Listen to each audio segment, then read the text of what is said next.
Lo que estoy a punto de contarles me gustaría que fuera de manera anónima. Si gustan cambiar los nombres, estaría mucho mejor. Yo trabajaba en una maquiladora hace ya algunos años. Tenía el turno nocturno, el cual era muy tranquilo y solo estábamos a lo mucho 5 personas en el área. Para no aburrirnos o quedarnos dormidos, nos la pasábamos platicando, poníamos música o contábamos historias de terror. En esto último era donde Juan siempre se lucía, pues sabía cómo mantenernos enganchados a alguna de sus historias de fantasmas y apariciones para terminar rematándolas con muy buenos chistes, lo cual nos alegraba la noche y se nos hacía mucho más amena. Pero fue en una ocasión donde nos tocó una lluvia que no parecía tener fin, y era tan fuerte que el dueño de la empresa nos dijo que solo con nosotros dos cubriendo el área sería más que suficiente, pues no habría mucha actividad. Entonces esa noche estuvimos solo nosotros dos. En esa noche noté a Juan mucho más serio de lo normal. Yo era con quien más se llevaba, por lo que descarté inmediatamente que se sintiera incómodo o algo parecido por el hecho de estar solamente nosotros dos. Juan no estaba haciendo lo que hacía de costumbre. No platicaba casi nada, no estaba cantando junto conmigo, solo trabajaba, sin hacer casi ningún ruido y con la mirada perdida. Le pregunté en tono burlesco qué era lo que le pasaba, y él solo se limitaba a decir que era el cansancio. No iba a dejarlo pasar una noche larga, por lo que intenté animarlo y le dije: ándale, échate una historia de terror. Me miró fijamente y con una voz muy seria, que de hecho no había escuchado en él, me dijo: es que no me vas a creer. Tú dale, respondí. Fue en ese momento en que me percaté de su mirada. Parecía tener una preocupación muy profunda, y él se veía muy nervioso. Comenzó a frotarse las manos, tronarse los dedos mientras me decía: es que hace un tiempo, ya tiene un buen rato, visitamos a mi abuela. Ella vivía por Montemorelos y Allende, allá en Monterrey, Nuevo León pues. Toda la familia se reunía en vacaciones allá en el rancho, ya que pues, hay lugares muy bonitos para pasear. Yo estaba pequeño, tenía unos 7 u 8 años, y en esa noche estábamos los primos jugando. Era uno de 15 años, otro de 16, y Robertito, quien tenía 5 o 6 en aquel entonces.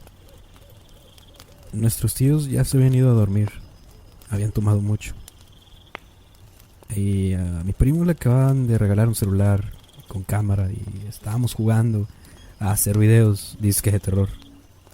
A lo que un primo decide que hiciéramos una investigación paranormal. Así que se nos hizo fácil el estar sin supervisión de nuestros tíos e irnos a un río que quedaba cerca del rancho de mi abuela, a ver si encontrábamos a la Llorona y podíamos grabarla para nuestro proyecto de niños. Alrededor de ese rancho no había absolutamente nada más que ese río. El vecino más cercano estaría aproximadamente a 2 cuadras de distancia del rancho. Para llegar a donde buscaríamos a la Llorona, caminamos por unas brechas y nos cruzamos con muchas más de ellas, a lo que mi primo menor, Robertito, comentó que había visto una casa embrujada desde el techo de casa de mis abuelos, por lo que se nos hizo mucho más interesante, así que nos dirigimos hacia allá. Luego de caminar un rato, por fin llegamos. La vimos. Era una hacienda muy muy grande. Tendría el tamaño de una cuadra, o incluso más. Solo tenía un camino, y daba hacia el portón principal, el cual se veía absolutamente solo. Parecía abandonado desde hace ya un tiempo. Las bardas del lugar estaban muy altas. Ni subiéndonos encima del otro podríamos alcanzar la cima, por lo que seguimos buscando alguna otra entrada rodeándola. Caminamos un pequeño rato entre los matorrales y espinas hasta que llegamos a la parte de atrás de la hacienda, donde nos encontramos un hueco en la pared.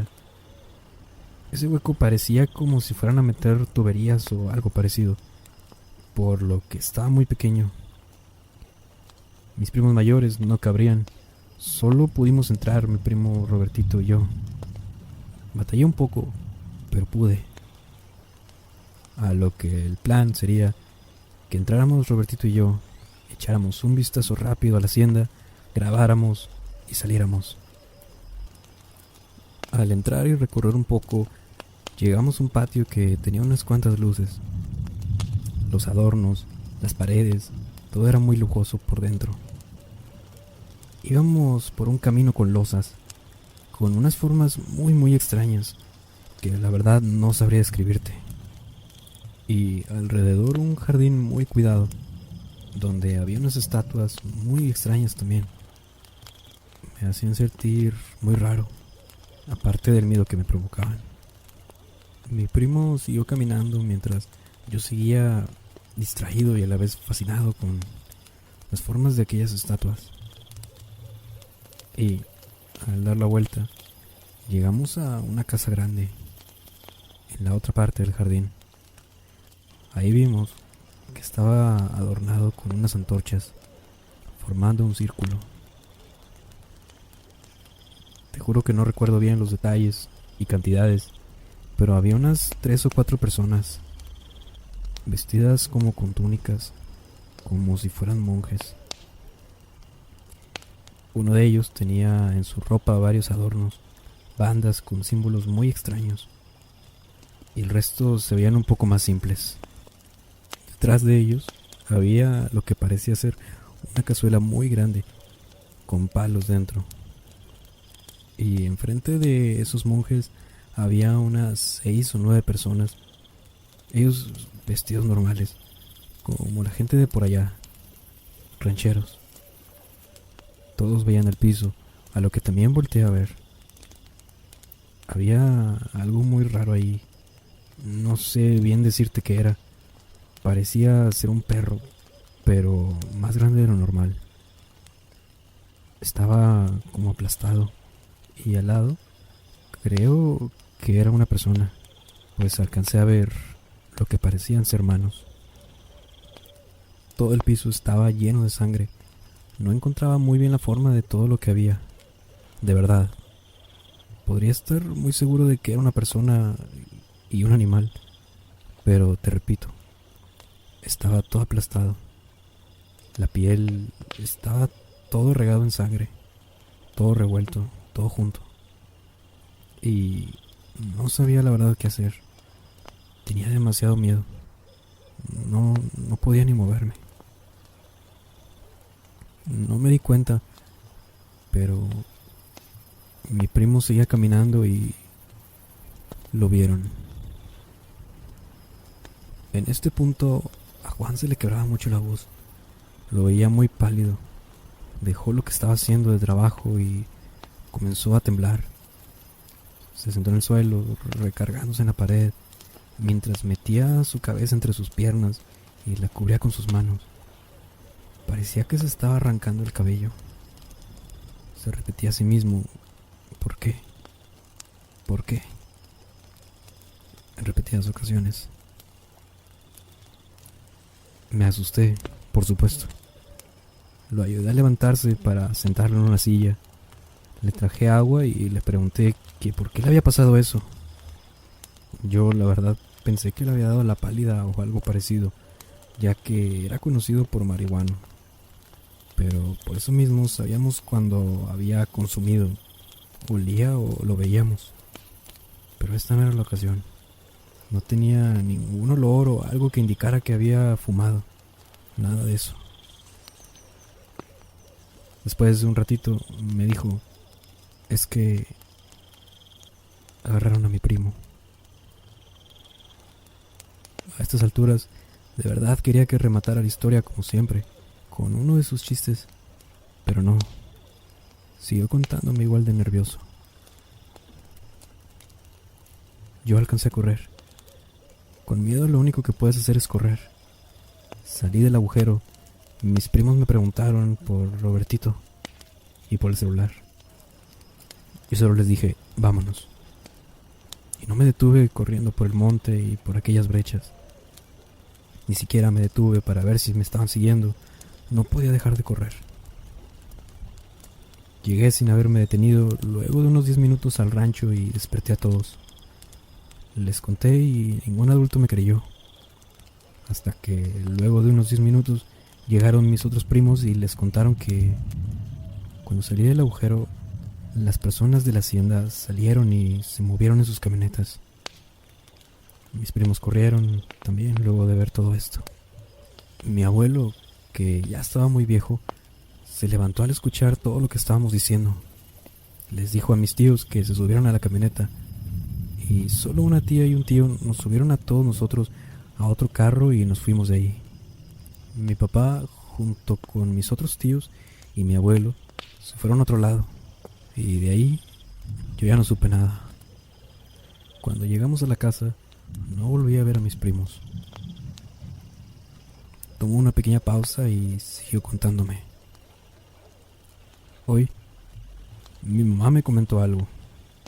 Hasta ahorita pude entender bien lo que pasó aquella vez. Había olvidado un poco, o había intentado olvidarlo, no sé, pero volvieron los recuerdos. Mi mamá me dijo que por el rancho de mi abuelo habían encontrado fosas con cuerpos, que muy probablemente ahí estaba el cuerpo de Robertito.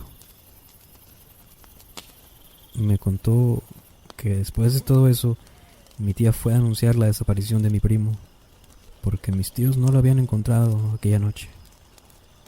Y cuando fue a poner la denuncia, inmediatamente salieron los ministeriales a buscarlo. Como al tercer día, mandaron a llamar a mi tía. Según dice que los agentes le comentaron que lo mejor que podía hacer era olvidar todo, que la familia se separara y que cada quien se fuera por su lado, y de ser posible cambiarse de casa o salir del estado de Nuevo León. Según, porque un ministerial le dijo a mi tía que Robertito ya no iba a volver, que ya no estaba con nosotros, que lo mejor que podíamos hacer por él era ir por un sacerdote para rezar por su alma y que pudiera descansar. Mi mamá me dijo que mi abuela abandonó su rancho. No le dio ni tiempo para venderlo. Nosotros también nos cambiamos de casa. Mi mamá también me dijo que al lugar al que habíamos entrado era una hacienda de narcosatánicos, que según el ministerial ellos hacían rituales con sacrificios y que muy probablemente ese haya sido el destino de mi primo. También mencionó a la gente que esas personas eran muy poderosas y que podían dar con nosotros muy fácil, pero comentó que no les dio a nadie absolutamente ningún dato de nuestra familia, que por esa parte estuviéramos tranquilos. Hasta ahora caigo en cuenta que abandoné a mi primo. Ahorita tendría 18 años y la verdad es que no sé cómo reaccionar.